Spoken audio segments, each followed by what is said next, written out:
conectados, virtualmente juntos, mas nossos corações, com certeza, conectados para sempre, no maior estudo, na maior lição, na maior esperança de todas, que é a tua pessoa, que é o teu evangelho e o que ele representa para cada um de nós. Usa-nos como teus instrumentos, abençoe o professor Fernando, que dirige essa classe, todos que estão com a gente, e que esse estudo, essa recapitulação da lição dessa semana, seja realmente algo importante para a nossa vida, para continuarmos a missão de pregar o evangelho em nome do Senhor Jesus. Amém. Amém.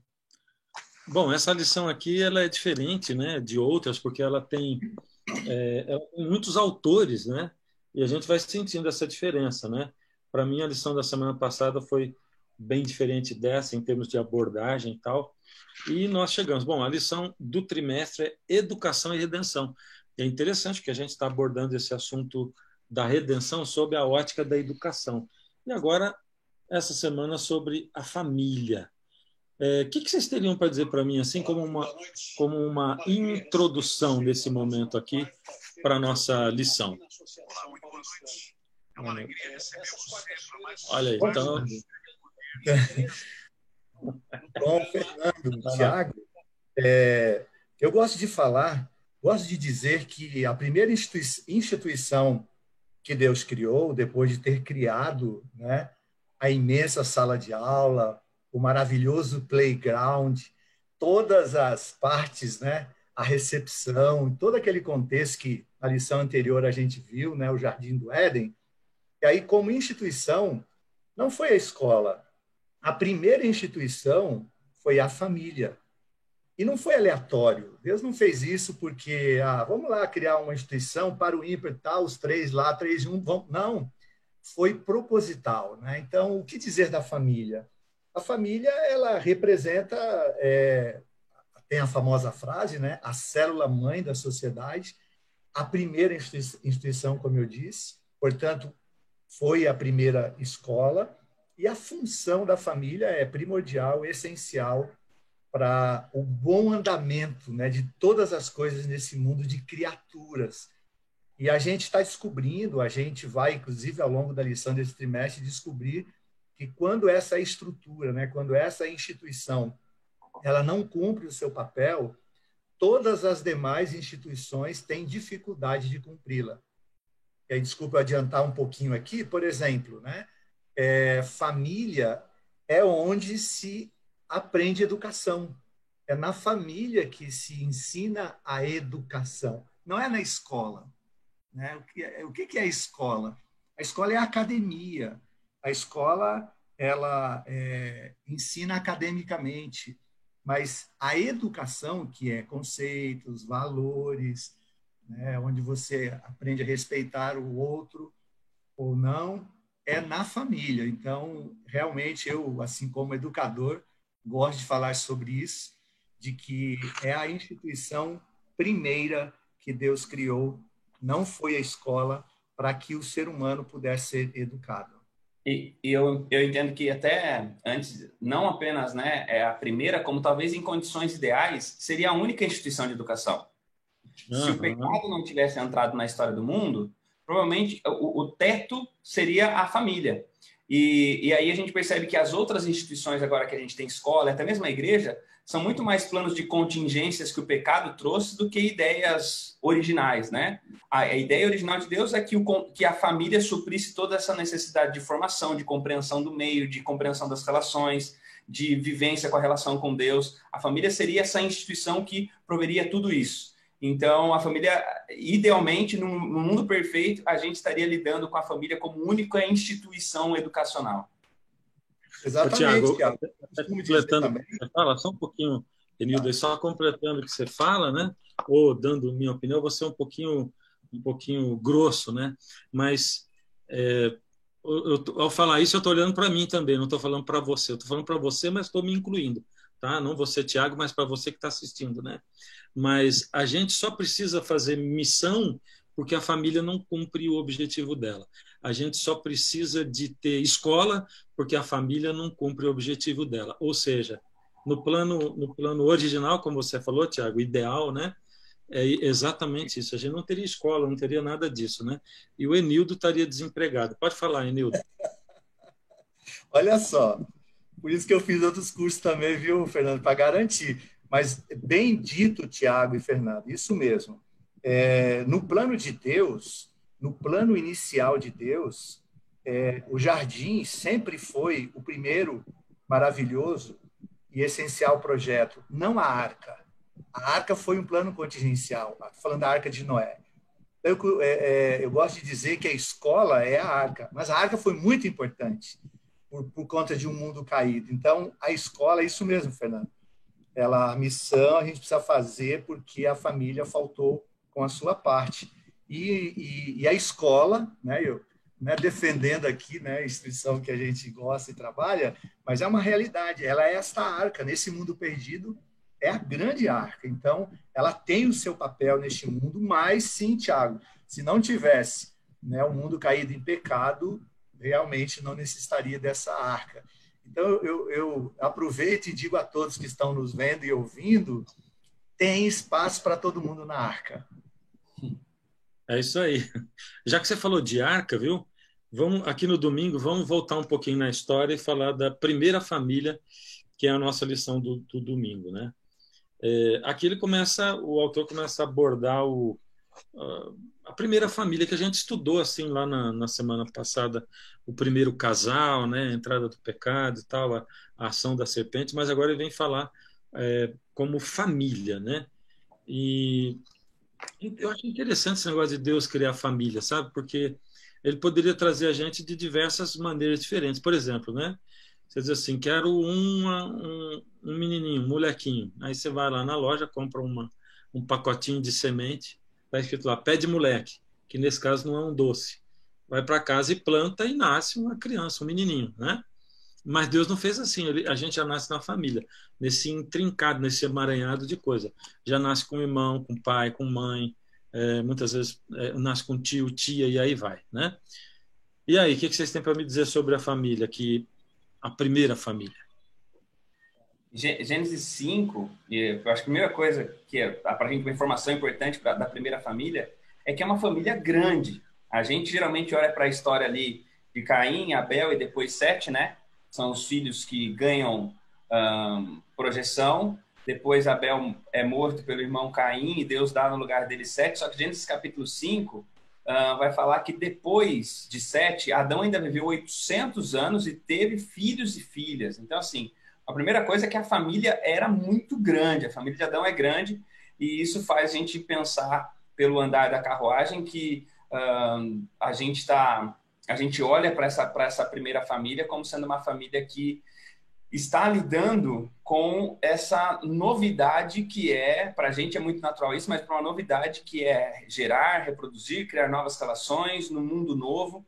Então, é uma família que está enfrentando bastantes desafios. É uma família que é criada dentro... O pai e a mãe são criados dentro de um contexto, mas os filhos já vão surgir num contexto completamente diferente. Eu acho que esse é um ponto bem importante de a gente pensar, que os pais, Adão e Eva, eles são gerados e são feitos dentro do Jardim do Éden, e os filhos vão surgir já no mundo de pecado.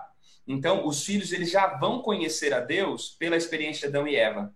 Né? Adão e Eva são os primeiros e únicos seres humanos que vão ter o contato pessoal com Deus. A partir deles para frente, depois de Adão e Eva, ali, dos primeiros filhos para frente, todos os demais agora, eles têm, pesa sobre os pais essa responsabilidade dessa primeira representação divina, de indicar, de contar a história. E aí a gente fica imaginando quantas vezes Adão, quantas vezes Eva tiveram que recontar e contar a história para esses tantos de filhos e filhas para explicar onde eles estavam, por que eles estavam, onde estavam e quais foram as experiências anteriores.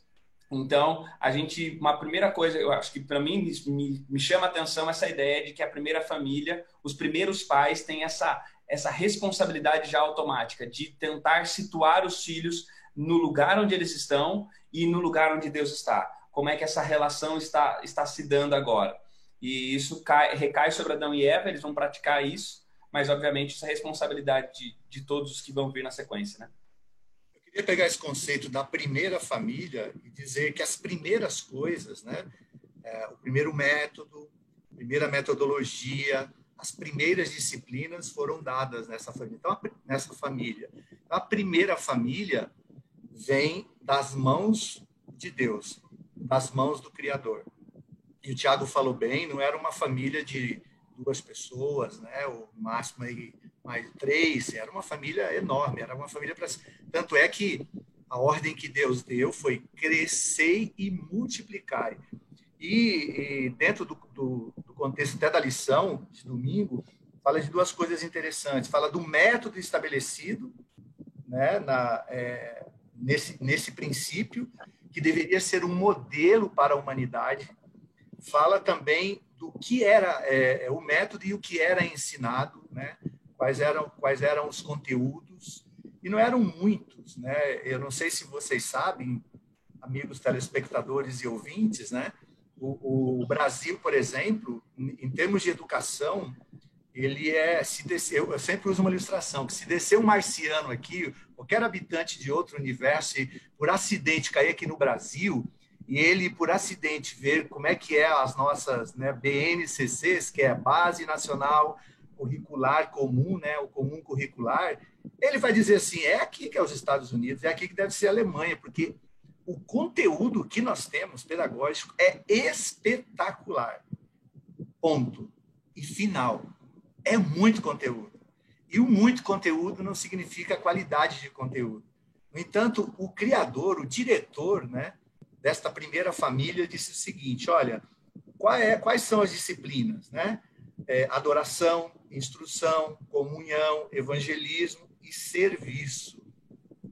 E estas eram as disciplinas. Então, esse método teria que ser multiplicado, era um método que seria modelo para todo ser humano em todos os tempos e para todas as instituições. E a educação, então, dos filhos dessa primeira família, dos descendentes dessa família, estava centrado nisso. Adoração, tanto é que eles contavam a história da criação, falavam da queda, da salvação do homem, do plano da salvação de Deus. Então, é muito importante que nessa primeira família, as primeiras coisas que foram ditas estavam ligadas com esse método, com esse propósito de Deus e de ensino. Olha aqui o que diz o Adilson Santos, diz assim, Adão já devia falar para os filhos sobre a volta de Jesus, com certeza, né?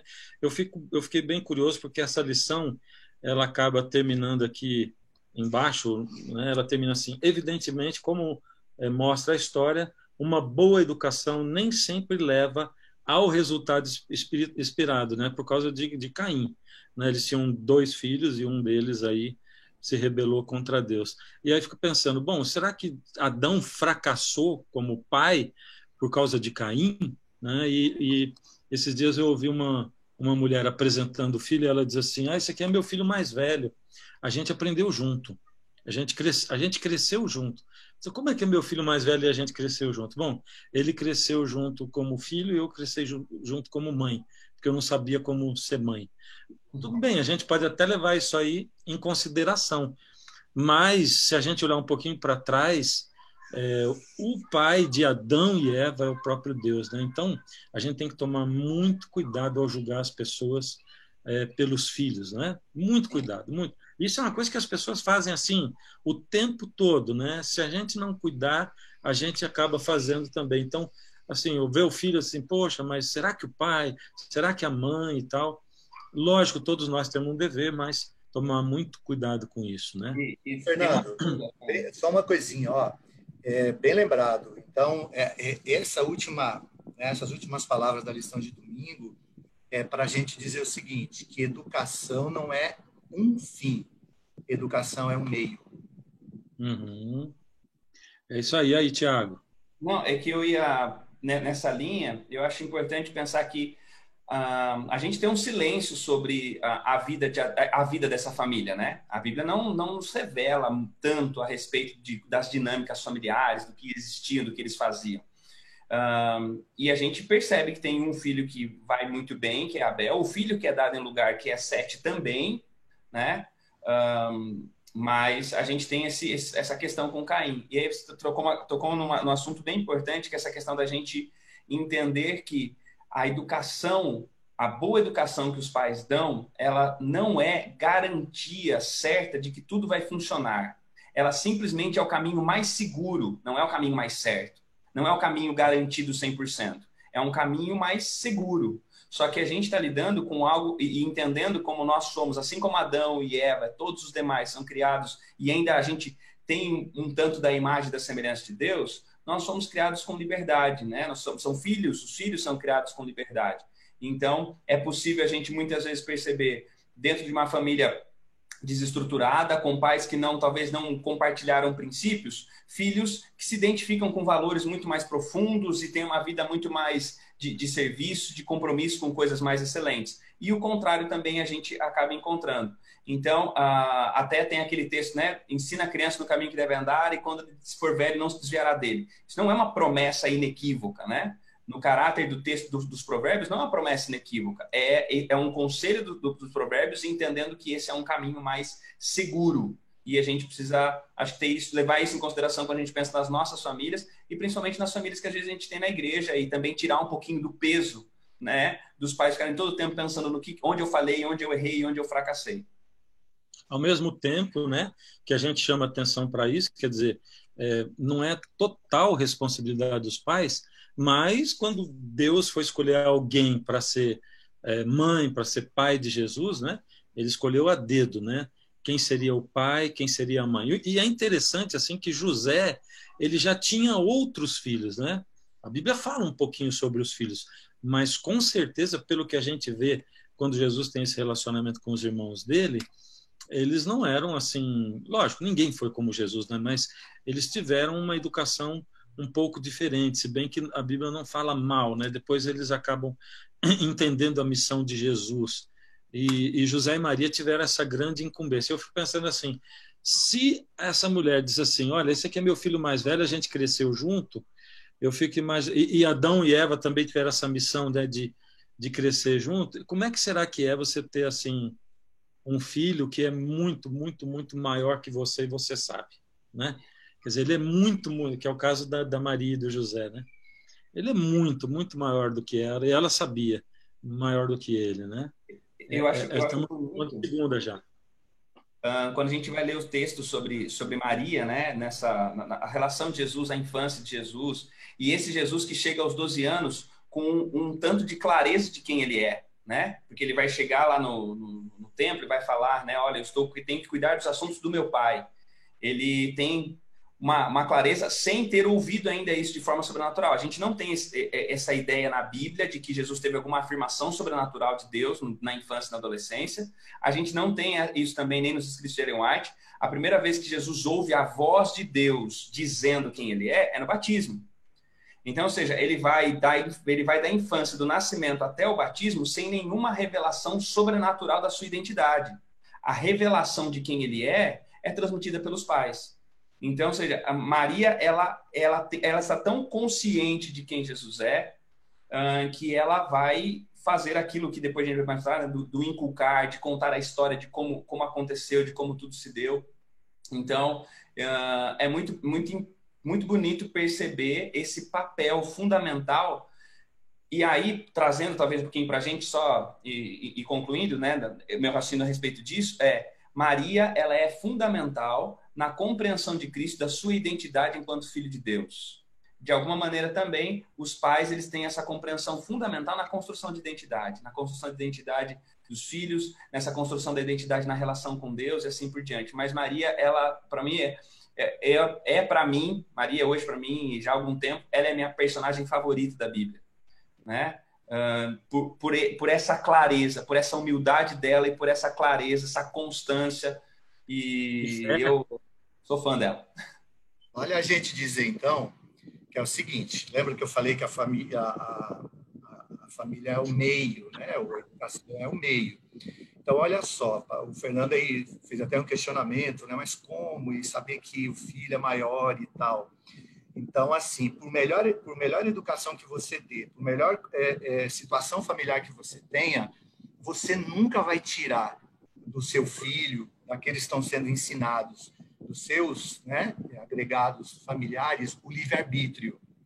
Então, a liberdade de escolher. Inclusive, a lição toca esse ponto. Eu, fazendo a recapitulação com os meus filhos aqui, eu falei, nossa, isso é a parte mais triste. É dizer que tudo que a gente ensina, mas o filho vai chegar num momento que vai dizer assim, beleza, muito obrigado, mas eu vou seguir o meu caminho. A gente tem o exemplo da primeira criatura. A primeira criatura, né, criada foi um anjo. O primeiro filho de Deus foi o anjo de luz. E ele chegou para o pai e falou assim, olha, beleza, obrigado, estou no céu, maravilha, mas eu não quero, eu não aceito, eu vou partir. Né? Aí a gente tem lá a história do filho pródigo. Alguém escreveu que aquele filho vivia num lar espetacular. Ele não tinha razão para ir embora. Né? Então, aí vem a segunda coisa. Então, para que se esforçar? Para que ser uma família, um modelo? Para que ensinar os valores e os princípios? A gente entra aqui na parte de segunda-feira, né? O que os pais de Jesus ensinavam para ele. Para quê? Se um dia o filho, por conta do livre-arbítrio, vai partir, para quê? Eu tenho uma resposta, mas ela não é conclusiva, é minha resposta. Né? Eu digo sempre assim, filhos foram criados, devem ser criados e vêm ao mundo com asas, não com raízes. Filhos foram feitos com asas, um dia eles vão partir. Poxa, o que eu tenho que fazer então? Eu tenho que fazer do meu ninho o melhor lugar possível, maravilhoso lugar possível, para que um dia, quando ele sinta vontade de voltar, quando ele estiver no meio dos porcos, ele diga, irei ter com os meus pais ou com o meu pai. O filho pródigo, ele não voltou porque estava no meio dos porcos apenas. Ele voltou porque ele começou a lembrar como é gostoso a casa da minha família, dos meus pais. Porque eu conheço gente que está no meio dos porcos e diz assim para mim, eu já tive filhos que disseram assim, pastor, eu volto para qualquer lugar, menos para a casa dos meus pais.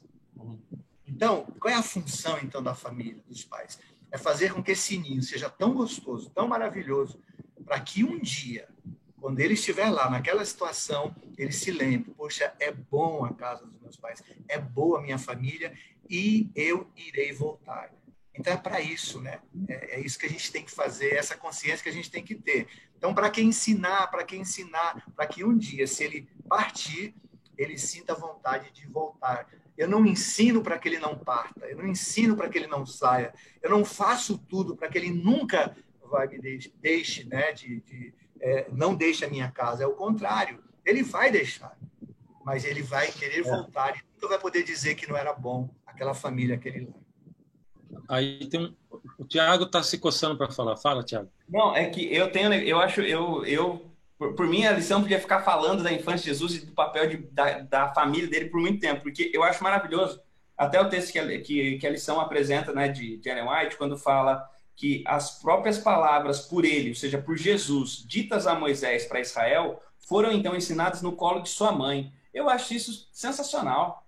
Pensar que Jesus se despiu tanto da sua divindade a tal ponto de que as palavras que ele mesmo disse têm que ser ensinadas agora para sua mãe. E aí vem uma coisa muito importante, que é o tanto, e quando a gente pensa numa sociedade em que a mulher ela ainda ficava um pouco distante, um pouco não, bem distante dos ritos religiosos, da vida religiosa, né, dos serviços e tudo mais, Maria também teve uma base muito boa para ser capaz de ensinar as histórias bíblicas, para ser capaz de situar Jesus como personagem dessas histórias.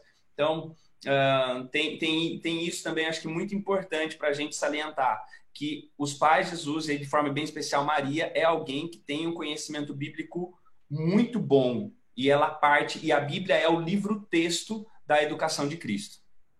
E olha só, aqui tem, já que você falou nisso, né, tem aqui a observação do Sérgio Maduenho, né, ele diz assim, ele diz assim, olha, muita gente diz assim, criar filho é muito difícil porque não vem com manual de instrução.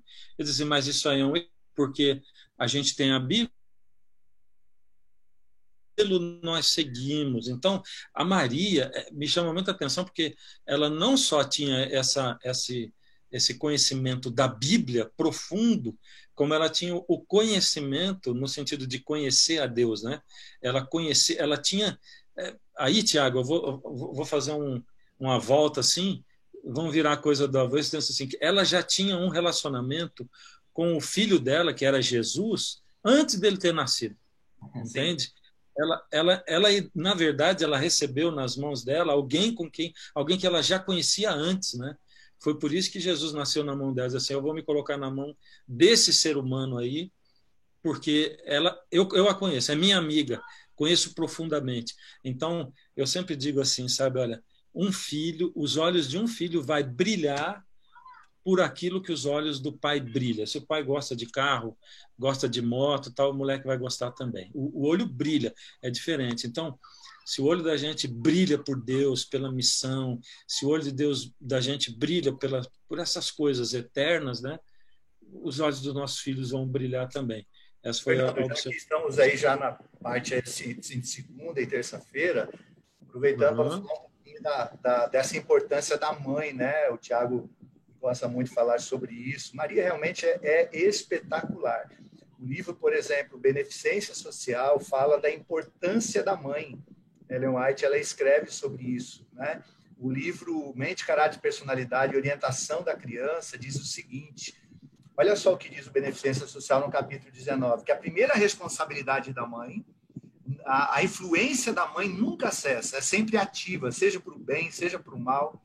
Se ela espera que a sua obra resista ao teste do juízo, deve pôr em Deus sua confiança e trabalhar tendo em vista a sua glória. Seu primeiro dever é para com os filhos, buscando moldar-lhes o caráter a fim de que sejam felizes nesta vida e tenham a garantida a vida futura e imortal. No outro texto, que é a orientação da criança, Ellen White fala assim, que a mãe é responsável, ela usa um termo interessante, para cristianizar os filhos. Olha que coisa. O pai é sacerdote do lar. O pai é a provisão das coisas. E isso eu percebo, né? Vocês, Fernando, você é pai, você sabe disso. E quando nossas crianças eram pequenas, a gente, como pai, vai lá e corrige a criança. Eles não conversam com a gente. A mãe bate todos os dias. É o primeiro problema que eles têm. Mãe, ele já vem correndo para a mãe. Por isso que eu digo que a mãe tem um modelo, um protótipo de Deus, é a mãe, né?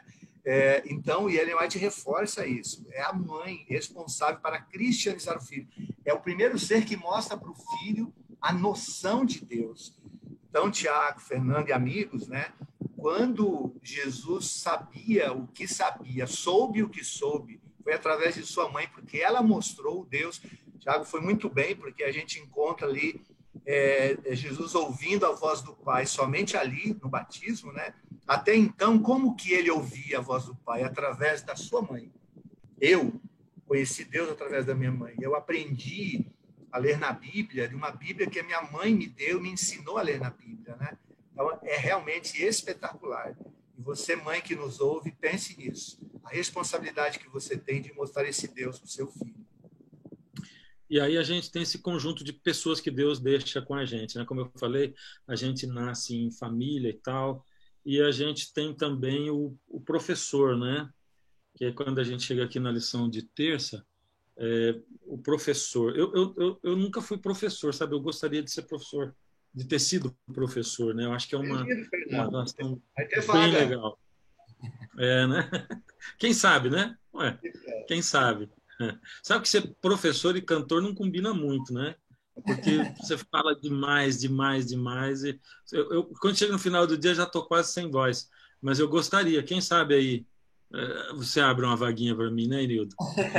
Ainda dá tempo. Dá tempo, né, Tiago? Você foi professor já, Tiago? Não? Já fui. Fui dos meus anos, em 4 deles, em ocasiões diferentes, eu já fui professor. Desculpa, eu fui professor, sim, na escola sabatina, sempre. Então foi. Mas aí, ó, assim, o que eu vejo nessa questão do relacionamento professor é que hoje, em geral, o que eu vejo dos professores, ou pelo menos, eu vou dizer assim, 98%, 99% dos meus professores, eles só passavam conteúdo, eles não passavam nada não tinham nem preocupação com exemplo, né? Principalmente porque eu estudei muita escola a vida inteira, né? Nunca estudei em escola adventista, né? Só o teológica que foi, né? Mas me arrisco a dizer assim que até mesmo na teologia muitos professores não chegam tão próximo de você a ponto de te ensinar no sentido de amizade ou de conviver com você, né? Muitos deles apenas passam a matéria e acham que isso é o suficiente, né? Mas aqui a gente aprende que não é, né? Assim como o pastor, né? pai, mãe, pastor, professor, tudo isso aí requer uma palavrinha que está aqui no último parágrafo. Toma tempo para semear a semente da comunicação. E aqui vai falar sobre comunicação, sobre o professor e tal. E o tempo é que tem essa relação íntima com a questão da gente ensinar, né? Tô certo, Enildo? Você que é comunicador, que é educador. E aí remete àquele probleminha que eu coloquei na questão do conteúdo, né? O professor, quando entra na sala de aula, entra tão desesperado que ele tem lá um compromisso, o plano pedagógico dele tem que cumprir aquelas horas-aulas, aquelas aulas naquelas horas que não são horas. Então, ele é 45 minutos e só, ele dá muitas aulas, tem muitas turmas. E não, até o propósito do professor foi destituído por conta do pecado. Então, eu tenho dito sempre para os meus professores o seguinte: o que é o professor? O professor não é aquele que ensina, é aquele que cria condições favoráveis para que o aprendiz tenha vontade de aprender, e aí você pode ensinar. Segunda coisa para um professor ser um bom professor: não existe conhecimento zero. Quando um aluno chega nas mãos de um professor, ele já tem um conhecimento de alguma coisa. E o interessante, o melhor ensino, então, seria o professor perguntar: o que você sabe? E aí me remete aqui como Jesus fazia, o método de Jesus ensinar. Toda vez que o aluno fazia uma pergunta, Jesus, antes de responder a pergunta, fazia outra pergunta. Não era porque Jesus queria enrolar, porque Jesus queria ir ao ponto. Então, Jesus perguntava assim: o que você sabe sobre isso que você está me perguntando? Aí a pessoa dizia, e Jesus falava: bacana, você sabe, agora vai e pratica. Você precisa de mais alguma orientação? Olha que espetacular seria esta aula, seria esse professor, e como seriam esses alunos, né? E aí, quando a pessoa dizia, não sei nada, aí Jesus, então, ensinava. Ele partia do ponto em que o aluno sabia. Então, hoje, o professor, ele talvez não tenha essa empatia, que vem um pouquinho de defesa aos professores, ele não tem essa empatia, ele não consegue alcançar isso que a lição fala aqui do professor, nesse relacionamento, justamente por conta ele tem que cumprir horas, é muito conteúdo. Ele não consegue criar esse clima favorável para que o aluno possa aprender. E aí entra o que a lição fala, comunicação. Então, ele não consegue comunicar, de fato, o que ele precisava. Eu vejo que é interessante pensar que nós estamos num tempo, e pensando em família agora, né, nós estamos num tempo em que a gente tem uma enxurrada de informação.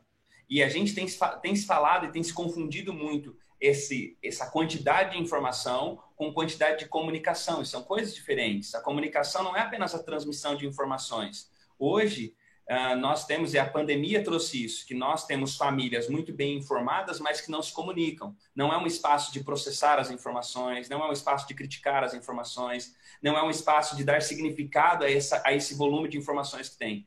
E aí, quando a lição nos fala sobre isso, ela está dizendo, para mim ficou claro nesse aspecto, duas coisas. Primeiro, que é a importância realmente da comunicação, é a importância de falar, de ter espaço para falar dos sentimentos, de ter espaço para trocar as experiências, de ter isso, mas entender que na relação familiar é onde as crianças, principalmente, quando a gente está falando disso, né? Mas o ambiente familiar é o ambiente que nos ensina relacionamento. Eu não apenas estou me relacionando, eu não estou apenas vivendo os relacionamentos familiares, eu estou, a partir dos relacionamentos familiares, aprendendo como me relacionar fora desse ambiente. Como é que eu vou me comunicar fora da família? É dentro da família que eu aprendo. Como é que eu vou receber as coisas que vêm de fora da família? A família me apresenta esses filtros. Então, uma comunicação saudável dentro da família e investir tempo, investir esforço em comunicar, em aprimorar as relações familiares, vai dar base para que fora, no ambiente externo, essa pessoa também tenha habilidade de comunicação e consiga também construir vínculos saudáveis. Então, o relacionamento familiar é uma escola de relacionamentos. Olha só, gente. Agora, aproveita aqui, Fernando, para lembrar de uma coisa muito importante da educação adventista.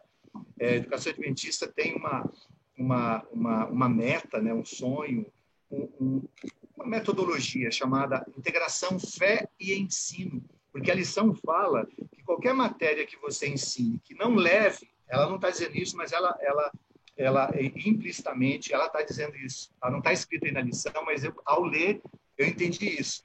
que quando você comunica, quando você ensina uma matéria e ela não leva esse estudante, esse aluno, a relações interpessoais, não ajuda ele nas relações interpessoais, é dentro do que o Tiago estava falando, né, o que a família ensina, esse ensino não é adequado. Então, o professor de matemática, que ensina matemática, mas não leva o aluno a refletir sobre as suas relações interpessoais, sobre seus valores, esse ensino de matemática é uma informação, né? Ou a comunicação de matemática não está chegando adequadamente. Isso é muito importante. A educação adventista, ela preza muito isso. Ela sempre fala para o professor, como é que você pode integrar esse conteúdo seu de ensino com a fé? Como é que você pode pegar essa sua disciplina e fazer o aluno pensar, né, na fé, no propósito da educação divina? Isso é muito, muito importante. Por isso que eu falei assim, eu nunca estudei em escola adventista, né? Porque, para mim, houveram diferenças. Quer ver uma coisa muito interessante? Quando eu fui fazer vestibular para teologia, como eu estudei a vida inteira em escola estadual, né? Quando eu fui fazer o vestibular e que a gente sentou num ambiente classe de aula, ia começar a prova, a pessoa que estava lá administrando aquele negócio, a prova, ela diz assim, vamos orar. Pum, me deu um gelo assim, porque eu nunca tinha ouvido vamos orar dentro da sala de aula. Foi um negócio assim, ficou marcado na minha cabeça. Que legal isso aqui, né? Então, e aí, assim, outra coisa que marcou, como eu disse, os meus professores nunca se preocupavam com o exemplo deles e nem em conviver com a gente. Porém, no teológico, embora eu tive professores que não se preocupavam com isso, mas eu tive outros inesquecíveis, né? Que conversavam, que davam abertura, né? Que se aproximavam da gente e tal. Então, que se tornam não só os mestres, parceiros. Por quê? Quer a gente queira, quer não, nós estamos ensinando o tempo todo, né? Como indivíduos, né? Como professores muito mais, né? Mesmo aquele que não está ensinando direito. Eu queria ler aqui, eu tenho lido ali os comentários do Face. Aqui no YouTube tem o Wellington Neto, diz assim, a mãe é responsável pela formação do caráter do filho. Lógico, mãe e pai, né? Bem como do estabelecimento do humor e temperamento do lar. Eu achei muito interessante isso aqui que ele falou, sabe? A mãe é responsável pelo humor do lar. Ninguém conhece a minha esposa, né? Mas ela é uma pessoa muito alegre. Aquilo que ela é com as crianças ali, ela é em casa também, muito para cima, muito alegre. E eu sempre disse para os meus filhos assim, ó, quando Chama vocês de forem... Cecel também, então, né? Quando você for procurar uma esposa, procura uma esposa alegre, eu falava sempre, né? Porque como a minha é alegre, ela alegra o ar, então assim, o temperamento e o humor do lar. Muito interessante isso aqui, né? Exatamente. Isso que esse nosso telespectador ouvinte aí falou, está no capítulo 19 do Beneficência Social. É isso mesmo. Ela dá vários exemplos ali, Ellen White, falando do comportamento da esposa, quando o marido estiver assim, assado, quando os filhos estiverem assim. Realmente, olha que responsabilidade da mãe. Então, aqui nós já pulamos para quarta-feira, que é a função dos pais. Voltamos aqui com a mãe, com o pai, né? E assim, tem um lugarzinho aqui no segundo parágrafo que eu dei uma notadinha assim. O autor acho que não se expressou direito, porque ele diz assim: os pais, é mais ou menos no meio do segundo parágrafo. Os pais devem procurar demonstrar o fruto do Espírito. E aí ele escreve, né, transcreve o que está em Gálatas 5, 22, 23. Eu entendo quando diz assim, os pais devem procurar demonstrar. Mas, na verdade, isso aqui se resume ao seguinte, os pais devem procurar uma comunhão com Cristo através do Espírito, porque o fruto do Espírito é um fruto mesmo, não adianta você querer se esforçar para demonstrar aquilo ali, entendeu? Se o pai anotar essa listinha e todo dia dizer assim, amor, alegria, tem que decorar, que eu tenho que demonstrar isso aqui, não vai acontecer, né? Como diz aí, o pessoal não vai rolar. Fernando, talvez o autor escreveu com um pensamento assim, é que como os pais esquecem, eles não sabem onde estão, então eles têm que procurar. Então, realmente é complicado. Isso não é uma coisa que você escreve e faz, né? Hoje eu vou ter amor, né? Hoje eu vou ter isso e aquilo. Mas talvez, né, a ideia é essa, não sei se na tradução também não houve um equívoco, né? Mas os pais têm que demonstrar, sim, o fruto do Espírito sempre, né? Porque nem sempre a situação, né, o ocorrido vai fazer com que eu tenha ali aquela alegria, aquela paz. Filho não trazem todo o tempo para a gente paz, né?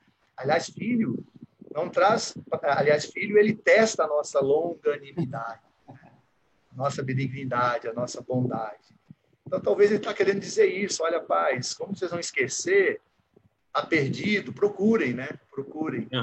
Mas eu acho interessante, Fernando, pensar no seguinte, que é um fruto do Espírito e dessa maneira é na relação com o Espírito, na dependência com o Espírito, e esse é um texto onde Paulo coloca as duas coisas, né? Ele coloca o carnal e o espiritual em contraponto, e é interessante pensar que é como resultado da ação do Espírito, porque se o pai ou a mãe, ele resolver ter uma performance apenas, essa performance em algum momento ela vai ser confrontada pela realidade, e a gente tem isso às vezes brotando no coração de eu há algum tempo já tenho a bênção de trabalhar com adolescentes principalmente, e eu percebo quantos deles não trazem consigo essa ideia de que em algum momento os pais foram incoerentes. E é interessante pensar no seguinte: eles lidam melhor, os filhos lidam melhor com pais vulneráveis, que erram, que perdem de vez em quando a paciência, mas que estão nessa busca constante pelo Espírito,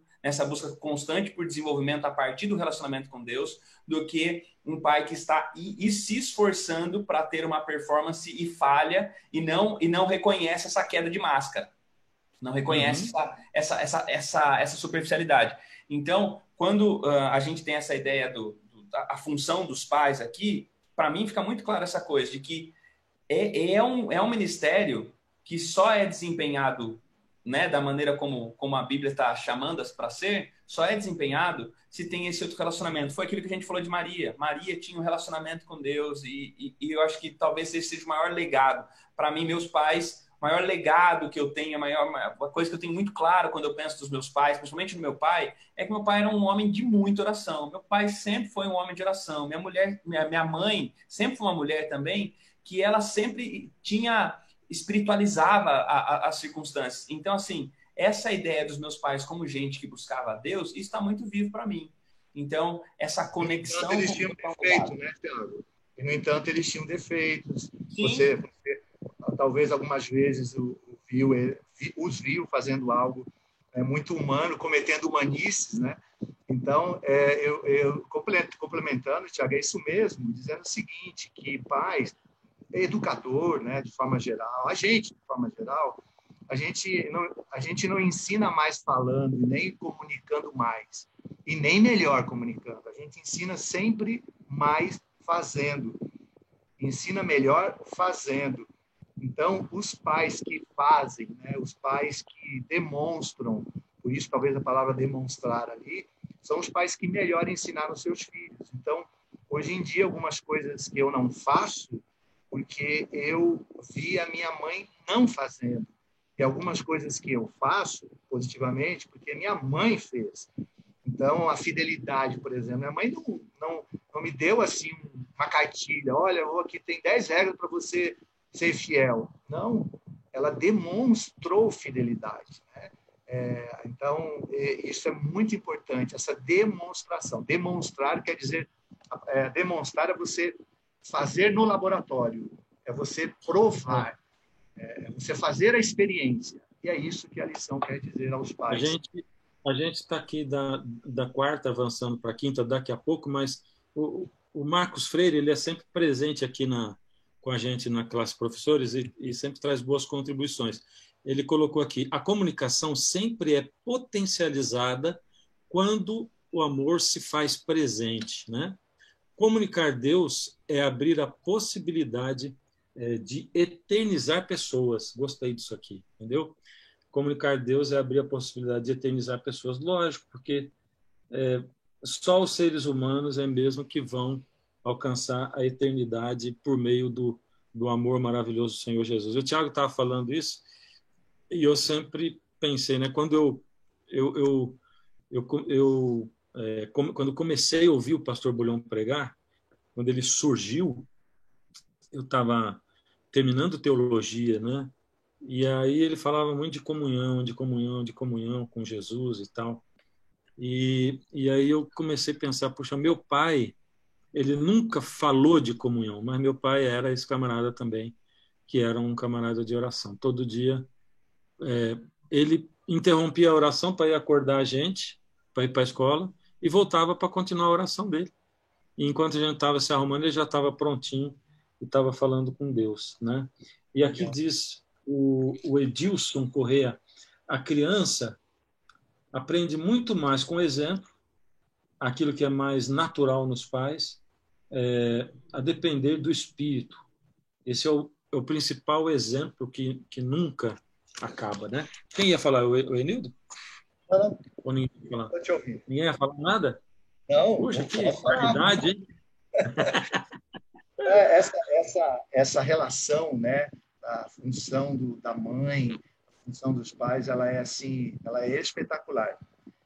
A gente faz, a gente é o que a gente herda, a gente é o que a gente aprende, né, e a gente é o que a gente ensina. Então, nós somos aqui herdeiros de muita coisa de nossos pais. Aparência física, né? A herança genética. E a gente também é muita coisa que a gente foi ensinado. E a gente também é muita coisa que a gente faz. Então, quando a gente faz, a gente aprende também.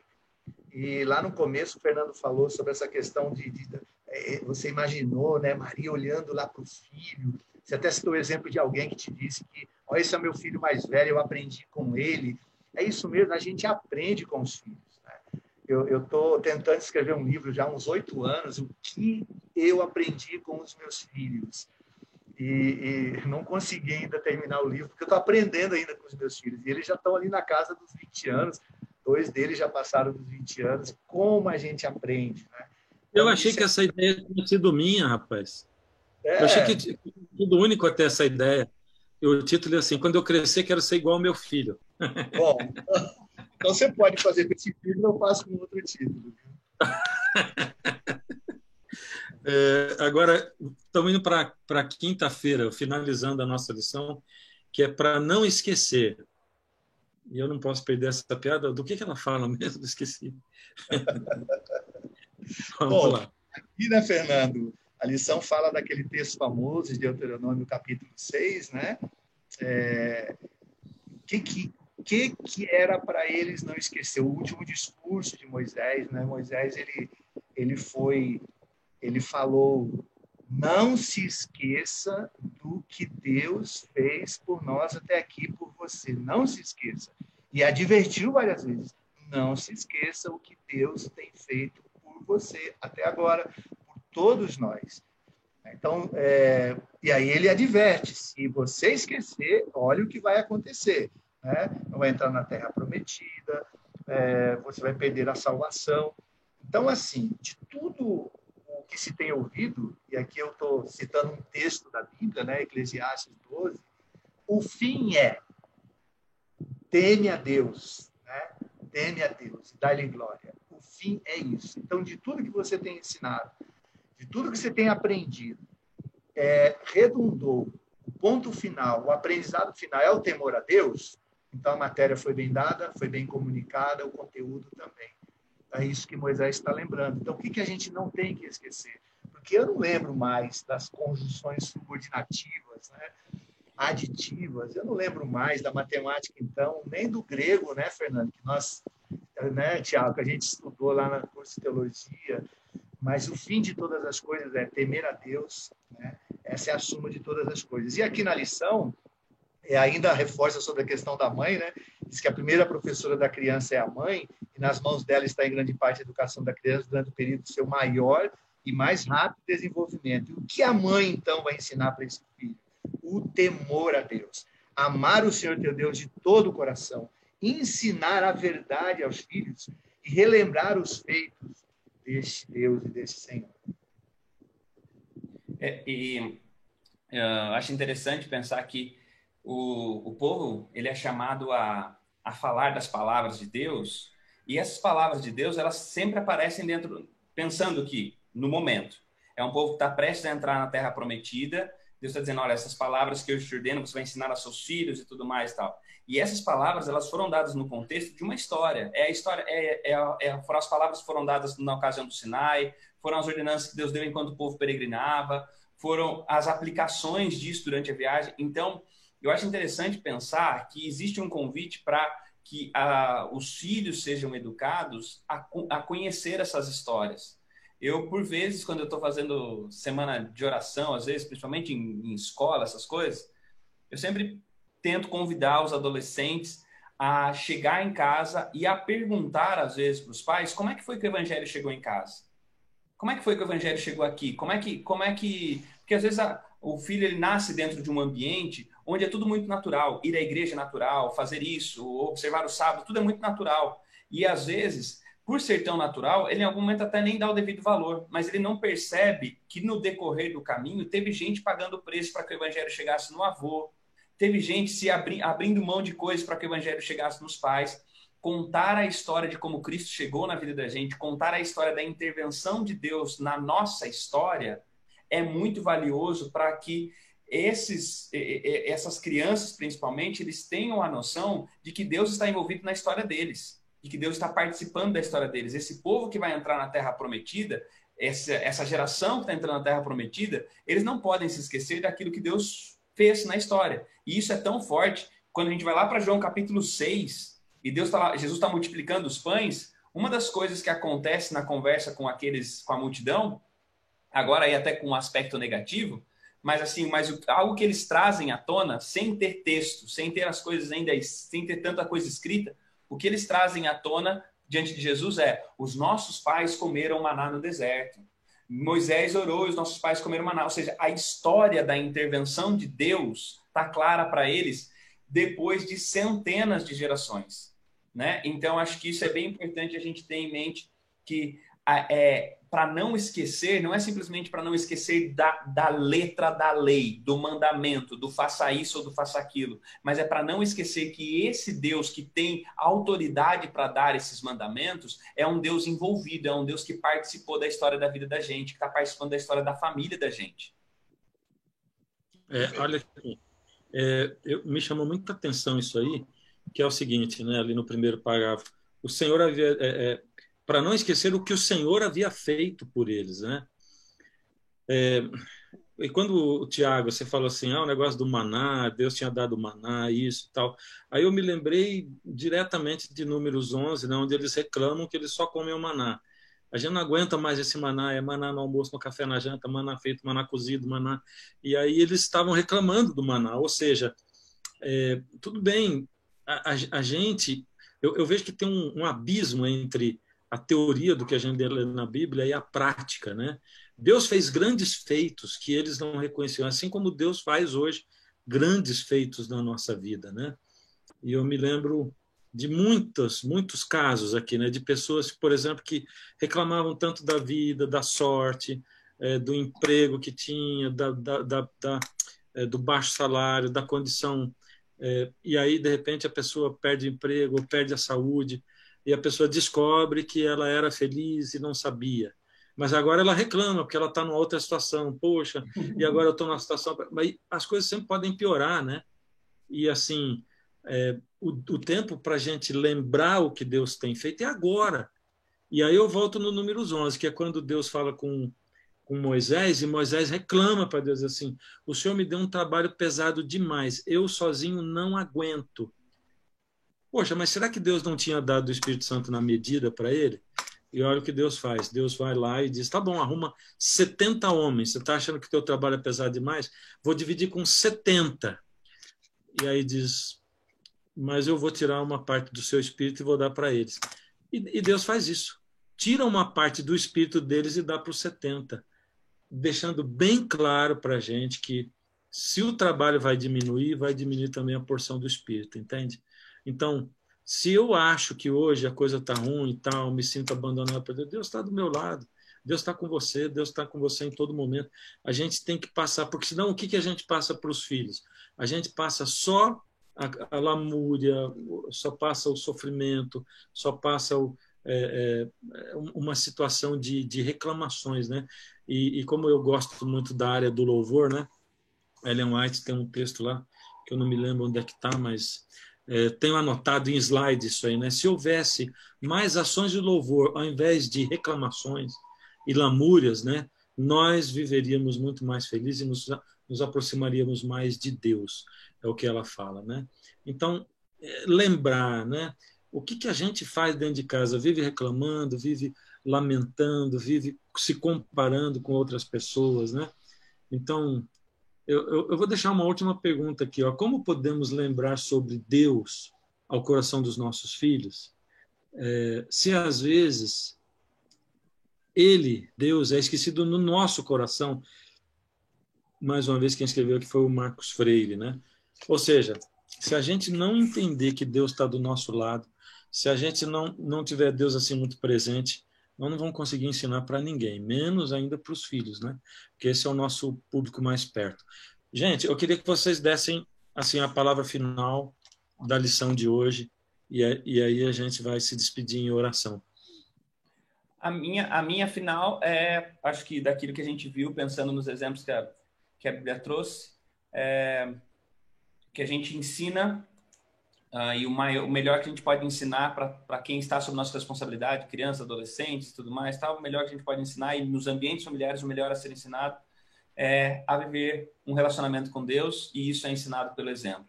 Pais que se relacionam com Deus vão errar, vão falhar, mas vão mostrar algo maior do que eles mesmos.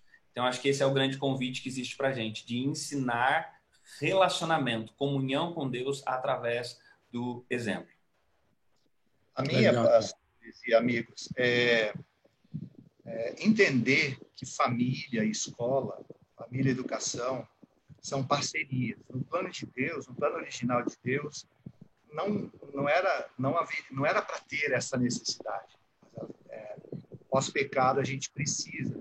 Até na parte de sexta-feira, tem um texto muito interessante, né, que diz assim, que os pais que se entregam a Deus, procurando dele auxílio para se ajudarem mutuamente, os pais que dão esse ensino aos filhos não são os que ficam criticando o professor.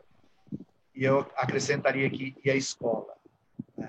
Pelo contrário, eles são agradecidos porque a escola está ajudando, é uma parceira, esse professor é um parceiro, participando da responsabilidade que ele, como pai, tem primeiro. Então, eu faria aqui um apelo, né, que a gente entendesse isso, que essa arca que precisa estar sendo construída, que a gente tem esse privilégio aqui nesse mundo que se afunda, que é um mundo perdido, é a escola, e que esses pais pudessem colaborar. Né? A educação, ela dentro de casa, quando você manda seu filho para a escola, não é para substituir, a escola virou depósito. Então, os pais estão jogando lá para ver se a escola resolve aquilo que em casa eles não resolveram. E vocês citaram muito bem, não resolveram através do exemplo, não resolveram através do testemunho, não resolveram, querem que a escola coloque Deus no coração. Tem pai que diz assim, meu filho depois foi para a escola, não quer mais saber de Deus, não quer mais saber da igreja, e acusa a escola. É pecado e é errado. Ele não quer mais saber de Deus, porque lá em casa, né, esse Deus não existia no coração desse pai. É o pai que é crítico, que chega na hora do almoço no sábado e fica criticando a igreja, a organização, os pastores. Está ensinando o quê para esse filho? Então, o meu apelo é que esses pais entendam, que a gente possa entender, que é um aliado, é uma parceria, educação, escola, professor, com a família, mas nunca, jamais vai substituir a família. A gente não tem tempo, mas se você der uma googada aí, você vai descobrir que existe hoje 7 tipos de família. O homem inventou 7 tipos de família. Ainda bem que nessa invenção está lá a família chamada família tradicional, que eles chamam de família matrimonial, que é o plano inicial de Deus. Nossa luta é para que a gente nunca esqueça disso. Eu costumo dizer, finalizando, existem coisas que quando falham, tudo vai falhar. Quando quer saber se um país está bem, se uma comunidade está bem, se uma sociedade vai bem, veja como ela trata a questão da família, veja como ela trata a questão da educação, veja como ela trata a questão da religião, onde não existe, né, um bom trato, um respeito por essas 3 instituições, essa sociedade, esta organização, esta instituição, esse país está fadado ao fracasso.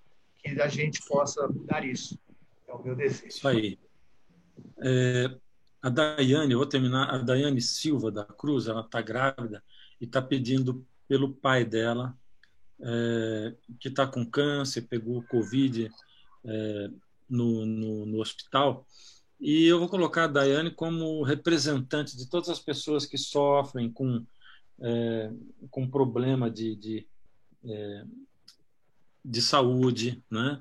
Problemas financeiros e tal, e outros tipos de problema, os filhos de Deus que estão sofrendo nesse momento.